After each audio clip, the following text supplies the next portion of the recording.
All right.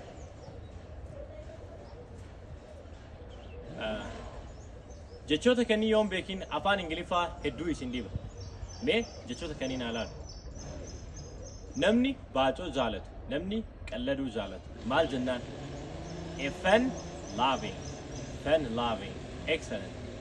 Ayyee. Inni taan immoo abshaala namaa yookaan qaruuteen maal jedhama? Wise. Wise. Excellent. Inni taan immoo mee nama arjaa namaatiin maal jedhama? Generous. Generous. Very good. Isa dhumaa kana hoo nama jajjaba, nama waan qabee gad hin dhiifne, nama waan tokko irratti jabaa jecha. Maal jennaan? Resilient. Resilient jennaan jecha. Mee doo'ina namaatiin nama waa kennuu hin jaalanneen maal jennaa? Komentii keessan na beeksisaa. Videoon keenya isinitti tolee like, share, follow gochuun dagatinaa. Hasta luego.